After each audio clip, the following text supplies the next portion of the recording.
Welcome to the Note Nuggets podcast, where you can learn how to become the bank, build wealth, and accumulate streams of income perfect for your savings or IRAs. You'll hear from industry experts, seasoned veterans, and everyday investors. Our goal is to teach you how to invest in notes, one nugget of knowledge at a time. Here's your host, Kevin Galang. Welcome, everyone, to another episode of the Note Nuggets podcast, where you learn how to turn other people's debt into income for your savings or IRA. Whenever most people think about mortgages, they think of them originated by the bank or a credit union or any type of lending institution, and they wouldn't be wrong. Institutional or bank or credit union type originated notes make up a vast majority of notes in the market. But they're not the only mortgages people can get on the market for home ownership. That being said, if somebody can get a note and a mortgage from somebody private, us as investors, we can buy that note and mortgage. There are investors who originate notes that we can purchase for our portfolio. Then there are situations where a homeowner owns their home with 100% equity and then sells it via seller financing. In fact, seller finance notes make up $25 billion worth of mortgages today. It's a multi-billion-dollar industry that we can all be a part of, and today's guest is going to share more about seller finance notes. If you like the Note Nuggets podcast, don't forget to leave a review of the podcast on Apple Podcasts because it will greatly help the podcast popularity, but it will also help us get connected with more investors who want, and in my opinion, should be the bank. Now let's learn about our note investing professional for this week's Note Nugget. Nick the Note Guy has been investing in real estate since 2001. He's done just about everything there is to do in real estate and even experienced the crash firsthand in 2008 and lived to talk about it. He has bought, fixed, rented, sold, flipped, or been a lender on 1,000 plus properties. He has personally looked at over 10,000 deals. He has built companies for profit and recently sold one to a 100-year-old federally chartered bank. He has done lots of heavy lifting, but in moving forward, he has made a huge shift. This is where investing in performing and NPL real estate notes comes in. With his expertise in technology, he can control instead of owning millions of dollars of assets nationwide. Now, he is ready to show how you too can be the bank and invest in high-yield, low-risk, securitized real estate mortgage notes. If you want to learn how to become a lien lord instead of a landlord, head over to usanotepro.com. Look, Kevin, the seller financing industry right now, it's about $25 billion a year. That's billion with a B. I don't think many people that are on listening to this or viewing this had any idea that $25 billion a year of paper is written by small cap lenders such as us or mom and pop lenders that are not written with the names of Chase, Wells Fargo, or Bank of America as the lender of record. That's a big number. I agree. That is a massive number that's out there, and a lot of people aren't really privy to that. Okay, so that makes a lot of sense when we talk about that. So why purchase those notes versus, say, institutional notes? Is there a reason behind that business decision? Well, no. I mean, it's all about value, right? So at the end of the day, it looks something like this. Think of it like this. I like to use an example of a 2015 Mercedes S-Class. Okay, They're both red. They both have tan interior. They both have 40,000 miles on them, okay? On the surface, they seem like they're the same. But when you start really digging into the history of the two cars, one has no maintenance records. The other one does. The other one's got scratches and dents and chocolate in the back seat of the cars from the kids. And it just looks like it was never taken care of. Notes are the same way, right? Notes are no different.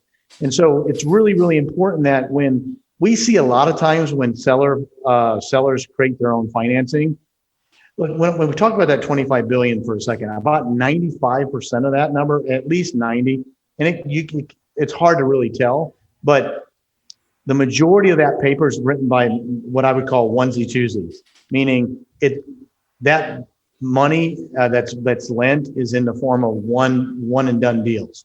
So it's grandma, she decided to sell her house and now she's going to sell it to the cousin and they're going to write the paper, whatever it is. They're not institutional lenders per se. So a lot of times when we go and we start asking questions to the note buyer or to the note seller, we go, did you take an application on the borrower? No. No. Did you pull credit? No. Did you verify employment? No. Do you know that they have the financial capacity to make that payment? No. How are you getting paid? Well, they're dropping off cash on the first of the month. Is it the first of the month? Is it the third of the month? Is it the 10th of the month? They don't use a third-party servicing company. So all those factors create doubt in the true performance of a note that may have been written five years ago. And that's what we have to come in and do. And that's why the due diligence is so important.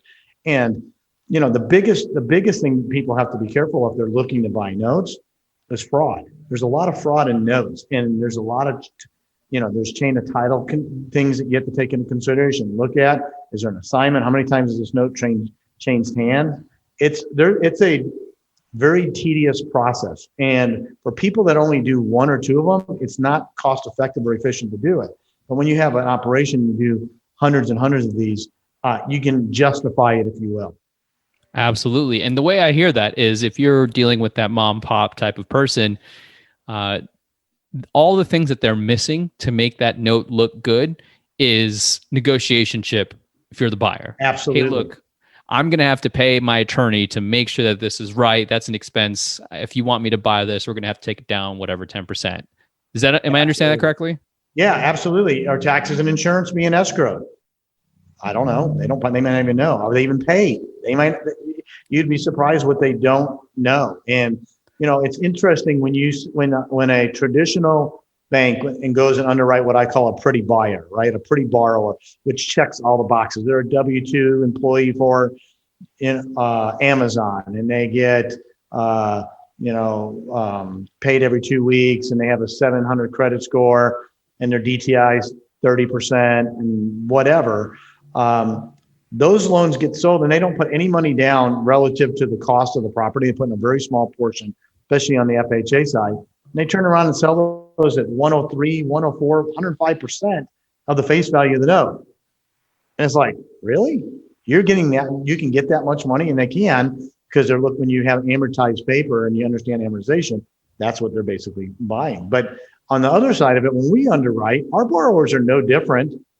It's just we just have a different set of rules and guidelines that we need to get to the end game to underwrite our borrowers. That's just it. That's why we write that 75% first and hold the second, because that gives the buyer of the note a 25% head start over anybody else. So in the event that there is a default or a challenge with it, we have some leverage or room in there, if you will, to protect the initial investment.